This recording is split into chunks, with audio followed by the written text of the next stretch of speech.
checking on stuff. It's been very cold. It's like 45 something this morning. So what I just showed at the beginning was tomatoes and some flowers. This has sunflowers and zinnias. That's a little zinnia right there. Those are sunflowers. And most of this stuff is strong enough to be able to handle a little bit of cold. Some of these things like the marigolds, I did cover them because of the seedlings. They're seedlings, they little babies. So I would rather they get a little, make sure they keep a little warm. This is the area. I'm still cleaning, it's still spring. Oh, that's what I was saying. This is the area that I moved those from. And I got part 1 in another video. So I'm gonna do a part 2 of me finishing it up. I got an arch that I put up. But again, this is just a checking in video to see how things did. It rained last night, as you can see. Most stuff I've been keeping covered, but like some of this stuff, I have some more of these like kind of hoop house covers. I have some more of these, but I don't know if you can see some of this stuff that the seedlings was really little. So this is my cabbage. I don't know if they're gonna make it. So much rain, and they hadn't been, some of them were already kind of leggy, so like they get real thin because they're trying to stretch up to the sun in the greenhouse, the light in the greenhouse, so they get a little leggy. But some of this stuff that I grew a little thicker, and some I bought. So this stuff I grew from seed. This is also a mix of cosmos, zinnias, and sunflowers. So some of this stuff, because of the way you are supposed to kind of bury it when you put the seed in there, it holds on, so it's still kind of low. So when the wind blows and stuff like that, you can see it's still kind of low down, so it can hang on for a little while. These are peppers. Peppers already take a long time to grow. You see them in there. Let's see. These are hard to get over without messing with leaves. So, but the flowers that I bought for Mother's Day, I'm probably just gonna come and put a cloche on them because the cloche does help with a little bit of warmth and with the wind, so that they can kind of bounce back. This is my carrots are in here.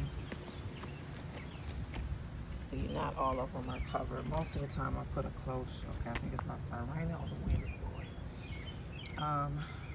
I just put some cloches in here just to keep the squirrels from digging, because they just like to dig and bury their stuff. Sometimes they're eating the roots of the plants, but sometimes they're just digging. And yes, I got my house on. These are zinnias. No, these are, I think this is calendula. And then I got tomatoes and another herb in here. So I got tomatoes around the edges right here to grow up. So they're holding on pretty good. I probably will cover them tonight. This is beans and sweet potatoes. And sweet potatoes like it to be 60 degrees at night. So they are struggling. They're struggling, so I had them covered up, but the wind is blowing like crazy. Flowers. This is more sweet potatoes. Sweet potatoes and beans. They're holding on, but it's rough. So I put this netting on so that they can still get a little light through there. And then it's the same thing on this end. So I got carrots.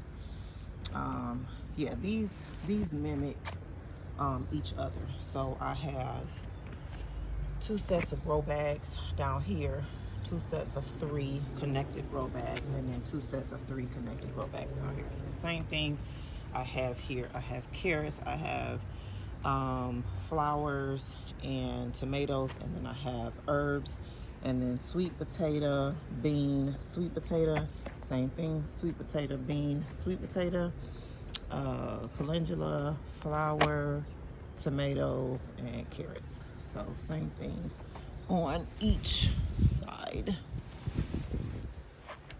So this is a struggle, but you know, we're getting this weather off of all of the storms. I'm still praying for people who have family in these areas that are affected by all of the tornadoes this time of year. So if I lose a few flowers and food, I lose them, but I'm not losing family. I'm not losing home. I just have to restart my garden. So, you know, it's all about perspective. We have to have the right perspective when we're doing what we're doing. So I'm grateful that I get the opportunity to come and do this type of stuff. This is, I don't necessarily have to live off of this food, but I like to live off of this food, is why I do it. I enjoy the flowers and all of that, but you know, we just have to make sure that we keep things in proper perspective. So just checking on my plants, seeing how things are going. I don't have, well, I got a few. I think I'll go to the front. I'm still working on things, so it's a little messy around here. So I go to the front of my yard and see how things are going. Hopefully, look at my driveway.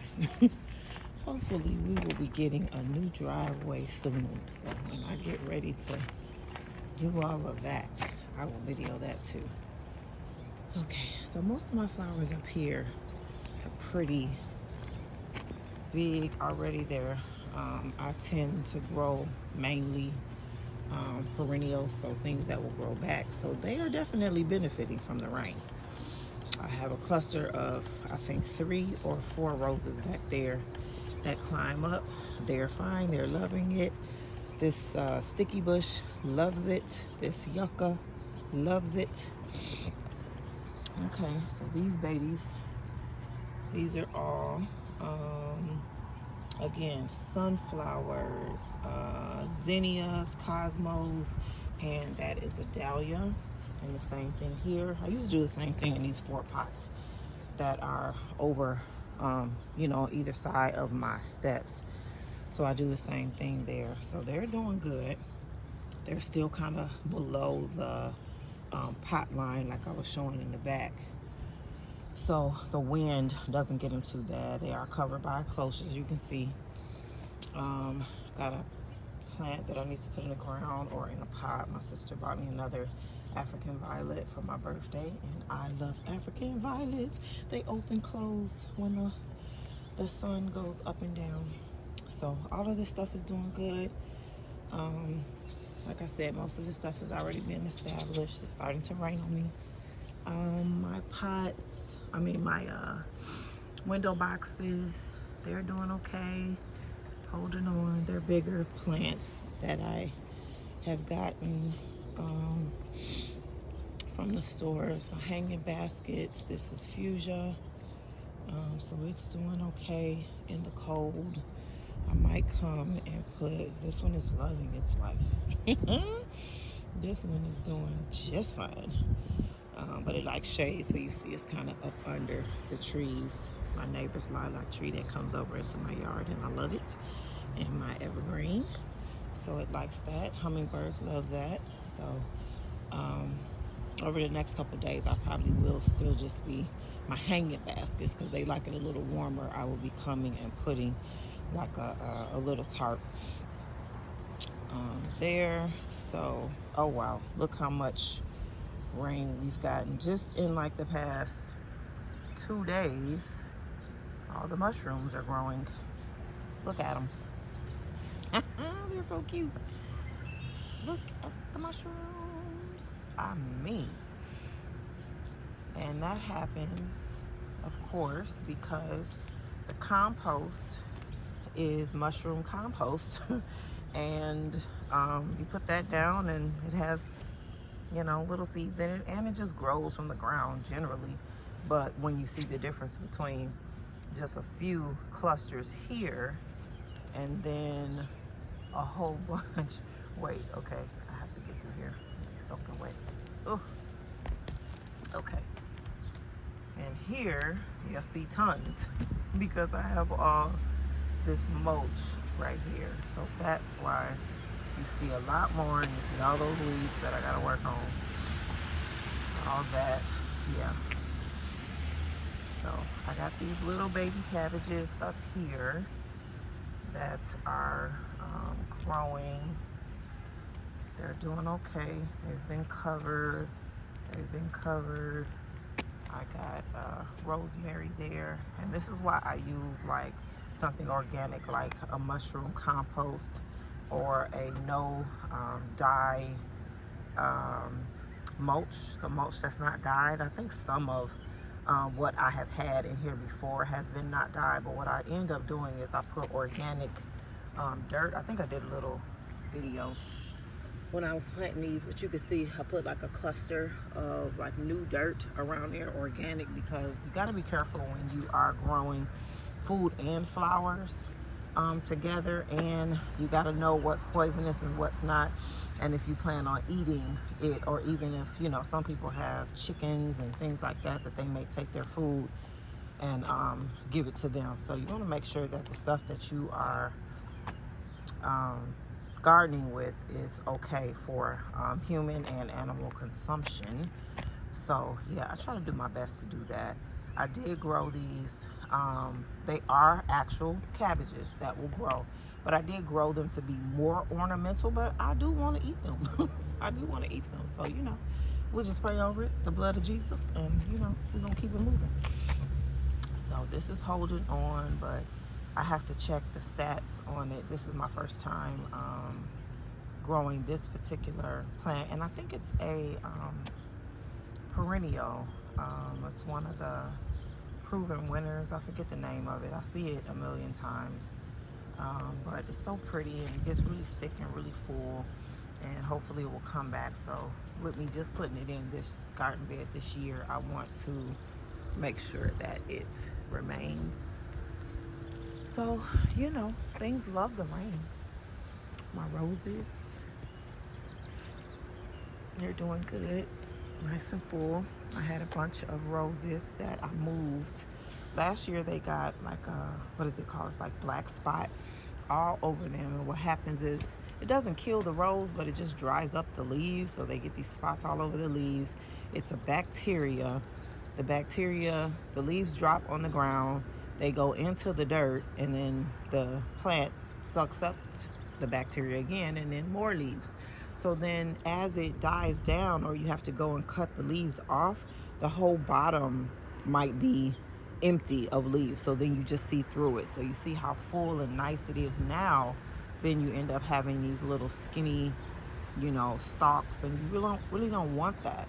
You don't want to see just the canes on the roses. You want to see full leaves. You want to see roses, you know. So this year I'm really watching it. I fertilize everything in the springtime. I give it nourishment, and I give it things that help to keep some of that bacteria off of it, because it's doing so well. And most of this new growth comes like within one season. So I just have to go through and prune and kind of cut back a little bit of the dead, you know, ends of the canes, usually early in the spring. Like you'll see here, it might be a little dry, so I just cut that off, and then it just continues to grow. It'll just continue to grow and just shoot off. So it's doing really good. My weeping, what is this thing? Weeping willow tree, pussy willow tree is doing really good. And then back up at the beginning of the season, it has the little furry pussy willows, but I call them rabbit feet. So it has the little rabbit feet on there for the spring, and they're white and fluffy, and then they get like a little yellowy flower when they're going out, and then the rest of the season is this big bush of leaves, and I love it. I love it. I love weepers. So that's that bed, and then this is this bed over here. So yeah, things are holding on. Things are doing good. More seeds. Let's see. I have some peppers in here. I don't know. Let's see. What do I see in there? I think I see, oh, okay, I see a little germination in there. I have peppers and basil. I always put peppers and basil together. There are some more sunflowers and zinnias. I just threw some stuff out here. There's some more sunflowers, zinnias, and cosmos. So just to fill in some spots and add some more color to the beds. That's the same thing. Peppers and basil. This is a little grass that I moved from another bed. Okay, let's see. More babies. More babies. Okay, now y'all can actually hear the rain, but yes, we're checking on babies. Checking on babies. So, all right. So yeah, all the babies, they're holding on. They're getting big. They're doing good. It's raining. Ending the video. Y'all have a blessed day.